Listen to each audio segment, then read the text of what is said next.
You have, my apology, you have matter, you have energy, and you have gravity. And these three elements are independently interdependent. You have matter, you have energy, and you have gravity.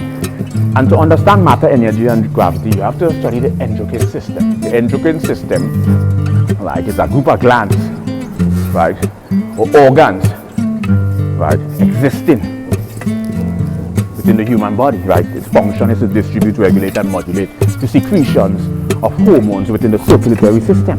You have a circulatory system, and you have a group of glands or organs existing within the system, right? And its function is to distribute, regulate, and modulate the secretions of hormones within the circulatory system, right? This is how homeostasis is maintained. Homeostasis is basically a biological term for equilibrium between interdependently independent elements.